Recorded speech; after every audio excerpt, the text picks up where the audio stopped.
चाह नहीं एक अलग नाम की, इसी को महान बनाऊंगी। नारी हूं मैं इस युग की, नारी की एक अलग पहचान बनाऊंगी। नमस्कार, आप देख रहे हैं रूबरू जिंदगी विद राजकुमारी। आज हमारे स्टूडियो में एक ऐसी गेस्ट आई हैं जो सोशल वर्कर हैं, सोशल एक्टिविस्ट हैं, सोसाइटी में बहुत सारा काम करती हैं। लेकिन वो एक सोशल वर्कर कैसे बनी, किस तरह से उनकी जर्नी शुरुआत हुई है, इसके बारे में हम जानेंगे। सोसाइटी में कंट्रीब्यूट करने के पीछे उनका क्या मकसद रहा है, उसके बारे में हम जानेंगे। और सबसे बड़ी बात, जैसे कि हमने बताया है, रूबरू ज़िंदगी में हम उन महिलाओं को आपके सामने लेकर आ रहे हैं जिन्होंने अपने काम से अपनी पहचान बनाई है और साथ के साथ जो कि भोपाल में कंट्रीब्यूट कर रही हैं, भोपाल को एक बड़े पटल पर लेकर आ रही हैं। तो नमस्कार नेहा जी, स्वागत है आपका। कुछ बताइए अपने बारे में, कैसे आपकी जर्नी शुरुआत हुई? पहले तो धन्यवाद रूबरू ज़िंदगी में मुझे बुलाने के लिए। मैं सोशल एक्टिविस्ट हूँ और राइटर भी हूँ।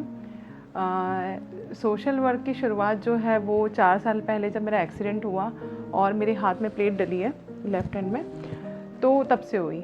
जब मेरा एक्सीडेंट हुआ मैं घर से निकली हूँ और स्वर्ण जयंती पार्क जो है कोलार में, वहाँ मेरा एक्सीडेंट हुआ और जैसे ही मैं गिरी हूँ अपनी 2 व्हीलर से, वैसे ही 4 लोग थे, वहाँ पे एक महिला थी। और जो महिला थी उन्होंने मेरा जो है, मुझे बार बार वो महिला कह रही थी कि आपको बेहोश नहीं होना है, क्योंकि काफ़ी खून निकल चुका था, मैं हिल नहीं पा रही थी। मेरे जो थे वो नी पूरा खुल गया था राइट हैंड साइड का, और 2 लोग या 3 लोग और खड़े थे। फिर सीधे मैं हॉस्पिटल पहुंची। नेक्स्ट डे मेरा ऑपरेशन हुआ। मतलब 2 दिन में मेरी ज़िंदगी बदल गई। उसके बाद का जो 1.5 महीना था, जब मेरा हाथ जो था प्लास्टर बंधा हुआ था और घर की स्थिति, मतलब घर पूरा अस्त व्यस्त हो चुका था। फिजियोथेरेपी स्टार्ट हुई। जब मेरा वो प्लास्टर खुला, उसके बाद मेरा हाथ टेढ़ा हो चुका था। जैसे ही मैं ऑयल डालती थी तो सारा ऑयल नीचे गिर जाता था। मुझे लगा ज़िंदगी ख़त्म हो गई। मुझे लगता है अगर वो 4 लोग उस टाइम नहीं खड़े होते तो शायद मैं इतनी जल्दी हॉस्पिटल नहीं पहुंच पाती, और कहीं ना कहीं मेरा परिवार जो है वो मुझे हॉस्पिटल तक ले जाने के लिए लेट हो जाता। जैसे कि कई बार इस तरह के जो एक्सीडेंट होते हैं और लोग आ जाते हैं, हम उनको देवदूत मानते हैं।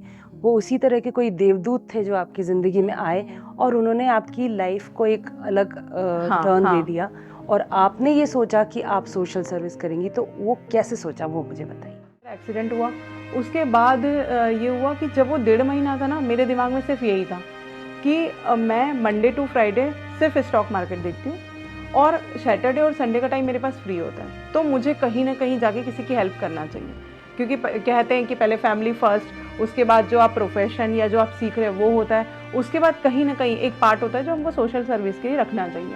तो मैंने वो अपना पार्ट पहले उत्कर्षणी रसोई को दिया, जहाँ मैं खाना बांटने जाती थी 2 घंटे के लिए और मैं वापस घर आ जाती थी। एक सेटिस्फेक्शन मिल जाता था।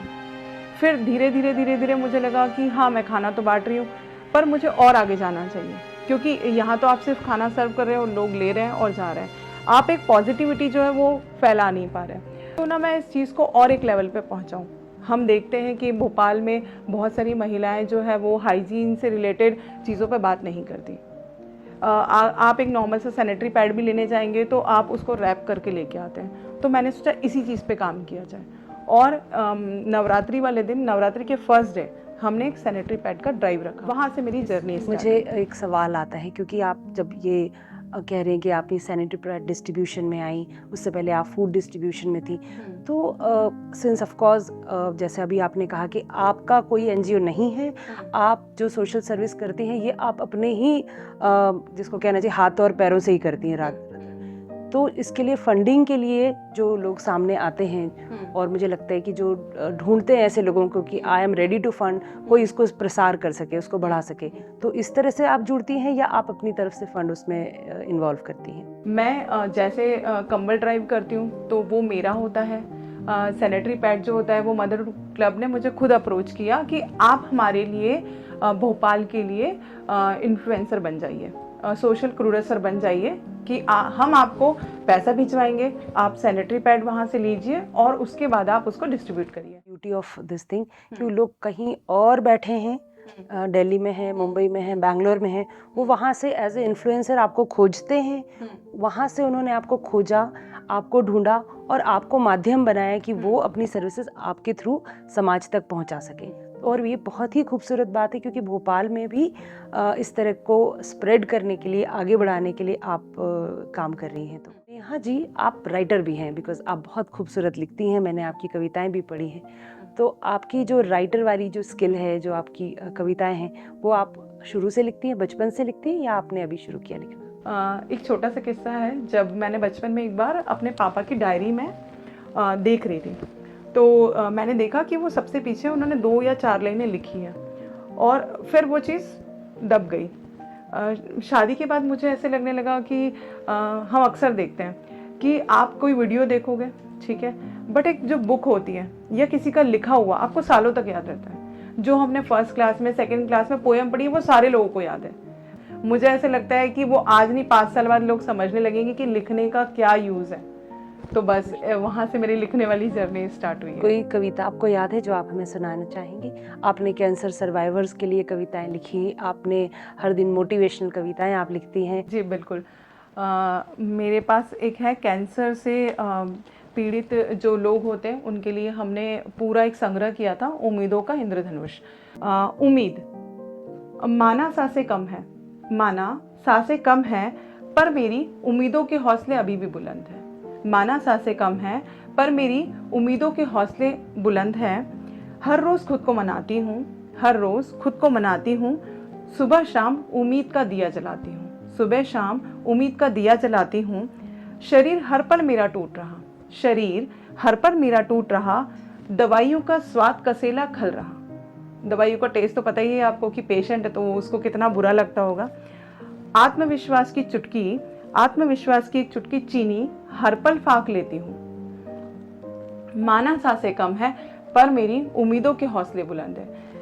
हर पल मरने का एहसास मैं क्यों करूं, हर पल मरने का एहसास मैं क्यों करूं। जो पल मिले हैं उन्हें हंसते हुए क्यों न चलूं। जिंदगी में ना कोई विराम है, जिंदगी में ना कोई विराम है, जिंदगी तो बस चलने का नाम है।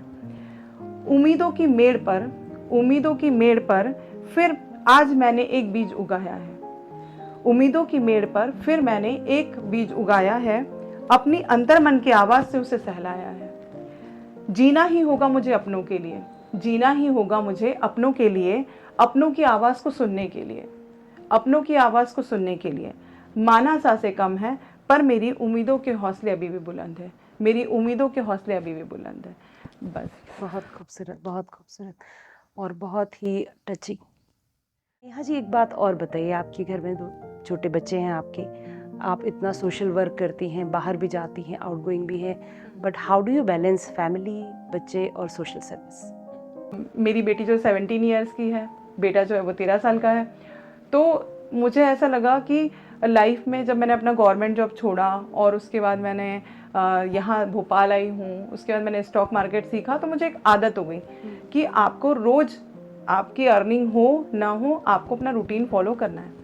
तो उस हिसाब से मैंने अपने दोनों बच्चों को ढाला कि उनकी क्लासेस शाम को रहेंगी, 2 बजे तक बच्चे स्कूल से आ जाएंगे। मेरे पास जो सुबह का टाइम बचता है, शाम का टाइम, दोपहर का और शाम का टाइम, मैं वो सब कुछ मैनेज करती हूँ। एनीथिंग एल्स जो आप कुछ शेयर करना चाहती हैं? मेरी भी बहुत सारी फ्रेंड्स हैं, उनकी एक ही कंप्लेन होती है पूरे टाइम कि आज हमारे घर में ये हो गया, आज मेरे हस्बैंड ने ये बोल दिया, आज मेरी सासू माँ ने ये बोल दिया, मुझे यहाँ नहीं जाने दिया जा रहा है, मुझे ये नहीं करने दिया जा रहा है। बट मैं इन सब में एक ही चीज़ कहूँगी कि आप ये सब मत सोचिए कि हम बाहर नहीं जा पा रहे। आप घर में, आपके पास मोबाइल है, इंस्टाग्राम है, फेसबुक है, ऑनलाइन सेशन होते हैं, और कहीं ना कहीं महिलाओं को अपने आप को अपडेट करना चाहिए, नहीं तो आप आउटडेटेड हो जाएंगे। और ये बात वो नहीं समझती है। स्ट्रेस किसके घर में नहीं होता, प्रॉब्लम्स किसके यहाँ नहीं होती, सबके यहाँ होती है। बट आपको एक स्टेप आगे लेना है, क्योंकि कहीं ना कहीं आप जिंदगी के केंद्र में। आप देखिए, अगर एक दिन महिला घर में नहीं होगी तो सारा घर अस्त व्यस्त हो जाता है। तो महिलाएं हमेशा केंद्र में होती हैं। आप आगे निकलेंगी, आप आगे जाएंगी तो हर कोई सपोर्ट करेगा। आपका हस्बैंड सपोर्ट करेगा, आपके बच्चे सपोर्ट करेंगे, इवन आपको सोसाइटी भी सपोर्ट करेगी। पर महिलाएं आगे नहीं जाना चाहती हैं, वो बैक हो जाती हैं। तो नेहा जी, एक बात मुझे ये बताइए कि आपके हस्बैंड इन सब चीज़ों को लेकर कैसा सोचते हैं? क्या वो आपको रोकते हैं? क्या वो आपको सपोर्ट करते हैं? उनका क्या नज़रिया है आपके काम को लेकर? सभी के घर में थोड़ा सा होता है शुरू में, जब आप सोशल वर्क करते हैं या बाहर निकलते हैं, तो हस्बैंड का रहता है कि सेफ्टी इज़ इम्पॉर्टेंट। मेरे हस्बैंड का हमेशा यह रहता है कि तुम जो काम करने जा रही हो जाओ, बट सेफ्टी हमेशा सेफ्टी फर्स्ट, ठीक है। तो जब भी सोशल वर्क का काम होता है, जैसे कंबल ड्राइव किया एक बार मैंने रात को 12 या 1 बजे, तो मेरे हस्बैंड को पहले शुरू में लगा अरे यार तुम कंबल बांट रही हो, पर जब उन्होंने 1 या 2 कंबल दिए उसके बाद उनके विचार बदल गए। उनका ऐसा रहता था कि अरे वो हमने हर विंटर में पूछते हैं मुझसे, अरे वो कंबल ड्राइव नहीं हुआ। उसके बाद जब लोगों ने मुझसे मिलना शुरू किया कि अरे ये सैनिटरी पैड ड्राइव करते हो आप, मैंने अपनी मेट्स को दोनों को इसमें सैनिटरी पैड्स दिए।